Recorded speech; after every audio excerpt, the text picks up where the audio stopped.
Hello guys, welcome back to my channel সংকল্পের blog. তোমরা সবাই কেমন আছো? আশা করি তোমরা সবাই ভালো আছো, সুস্থ আছো। তো কালকে একটু অসুবিধার কারণে আমি ব্লগ দিতে পারিনি। আর আজকেও এমন একটা কাণ্ড হয়েছে, কী বলবো, মেয়েটা পড়ে গিয়ে ব্যথা পেয়েছে। তো তবু আবার দুবার পড়ে গিয়ে ব্যথা পেয়েছে, কিন্তু মেয়ে এখন হাঁটতে চায় একা একাই। তো আমি সামনেই ছিলাম, হাঁটাচলা করছিল, তো আমি ভাবলাম ও খেলছে, তাহলে আমি আমার কাজগুলো করি। ওর সামনে বসেই আমি নিজের কাজ করছিলাম, কিন্তু তবু পড়ে গেছে হাঁটতে গিয়ে। তো যাই হোক, তখন বেশি লাগেনি, আস্তে করেই পড়েছিল। তারপর আবার কী করলো, খাটে যাবে। তো ওকে খাটে রেখে আমি পাশে বসেছিলাম, আবার আমার হাতে এঁঠো ছিল, ভাবলাম আমি হাতটা ধুয়ে আসি। তো ওকে নিচে নামাতে চাচ্ছিলাম, নিচেও নামলো না, আর আমার কোলেও আসলো না, কান্না শুরু করে দিয়েছে ওখানে নামাতে যাচ্ছিলাম খাটের থেকে। তো আমি ভাবলাম থাক, তাহলে আমি শুধু হাতটা ধুয়ে আসি। আমি হাত ধরিনি, ঘর থেকে বেরও হইনি, সামনে থেকে একটু সরেছি শুধু, আর মেয়ে পড়ে গেছে বিছানার থেকে। খুব বলবো, এত জোরে ব্যথা পেয়েছে, পুরো চিৎকার করে কান্না, খুব জোরেই ব্যথাটা পেয়েছে, ফুলে গেছে মাথাটা। আর ওষুধও ছিল না, এমনি একদম অল্প ওষুধ ছিল, তো খাইয়ে দিয়েছি সেটাই। ওষুধ আনতে হবে, কালকে এমনি ভুলে গেছিলো আনতে, তো সেই জন্য আনা হয়নি। আমি সবসময় তো ওষুধ রাখি ওর জন্য ঘরে, কখন কী ওষুধ লাগে, তো সেই জন্য বাচ্চা তো রেখে দিই। আর দেখো পড়ে গেছে, এত জোরে ব্যথা পেয়েছে না, আমার ভালো লাগছে না। মেয়েটা একদম চুপচাপ হয়ে গেছে, কাঁদতে কাঁদতে তারপর ঘুমিয়ে পড়েছে। এত জোরে, এত কাঁদে না ও, খুব জোরে মনে হয় ব্যথাটা লেগেছে, ফুলে গেছে। আর বাচ্চা মানুষ বলতেও পারবে না যে ব্যথা করছে বা কোনো রকম লাগছে। আমার না ভালো লাগছে না, এমনভাবে পড়েছে না, কিছু ইচ্ছে করছে না আমারও।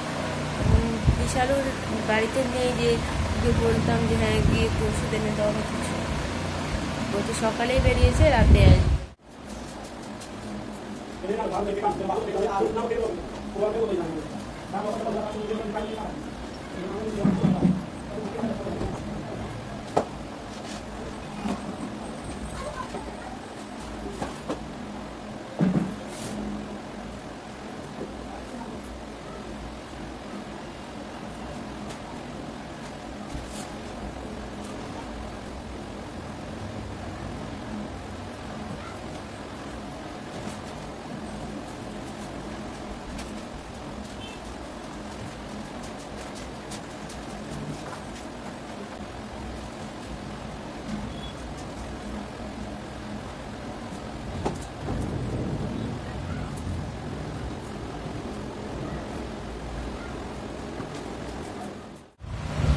আজকে আমার কোনো কাজও করা হয়নি, এটা এমনভাবে পড়েছে না, আমার আর কিছু ইচ্ছে করেছিল না করতে। ওকে নিয়ে ছিলাম বসে, ও তো ঘুমিয়ে পড়েছে কান্নাকাটি করতে করতে। তো এখন আমি আমার কাজগুলো করবো, এখন কিছুক্ষণ ঘুমাবে, কারণ আজকে ঘুমাইনি একদম সকাল থেকে। সেই জন্য আমি যাচ্ছি এখন আমার কাজগুলো করে নিই, আবার উঠে পরে ওর সঙ্গেই বসবো।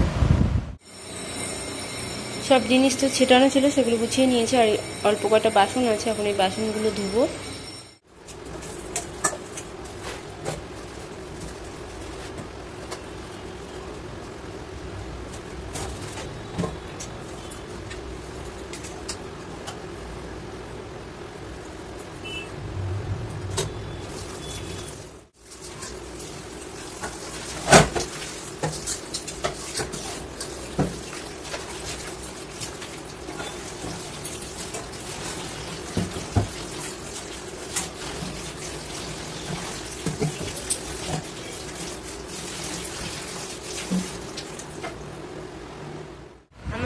কাজ করা তো হয়ে গেছে, এখন মেয়েকে নিয়ে বসে আছি। উঠে গেছে ঘুম থেকে, বাইরে একটু আওয়াজ হচ্ছিল, সেই আওয়াজেই উঠে পড়েছে।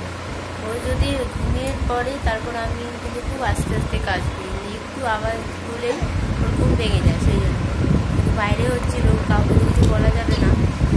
উঠে গেছে, আর কিছু করারও নেই, এখন ওকে নিয়েই বসে আছি। অবশ্য আমার কোনো এখন কাজ নেই, তো সেই জন্য এখন ওকে নিয়ে বসবো। দেখো খেলনা দিয়ে রেখেছি, দেখছো টিপ পড়ে আছে, আমি পড়েছিলাম, তো আমার কপাল থেকে নিয়ে ও পড়বে, তো সেই জন্য ওকে লাগিয়ে দিয়েছি কপালের মধ্যে টিপ।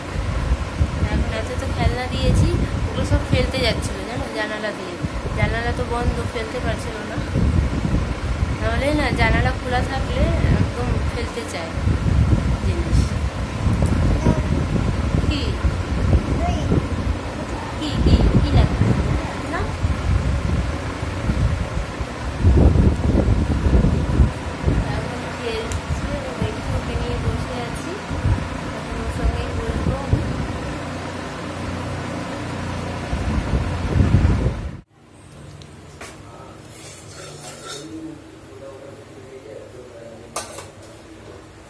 আজকে দুপুরে সেরকম কিছু রান্না করিনি, ভাত আর শাক করেছিলাম, আর ডাল সেদ্ধ করা আছে, ফোড়ন দেওয়া হয়নি, ইচ্ছে করেছিল না করতে।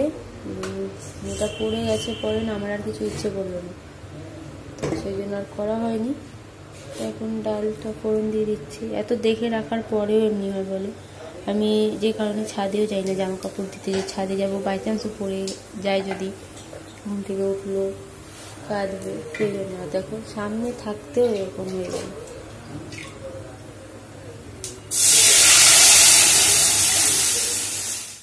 আজকের ব্লগ আমি এখানে শেষ করছি। আবার তোমাদের সঙ্গে কালকে দেখা হবে একটা নতুন ব্লগ নিয়ে। তোমরা ভালো থেকো, সুস্থ থেকো। আমার এই ভিডিও যদি তোমাদের ভালো লাগে তাহলে একটা লাইক করে দিও, শেয়ার করো, কমেন্ট করো। আর যারা এখনো আমাদের চ্যানেলকে সাবস্ক্রাইব করোনি তারা প্লিজ আমাদের এই চ্যানেলটাকে সাবস্ক্রাইব করে দিও। তোমাদের সবাইকে আজকের মতো গুড নাইট।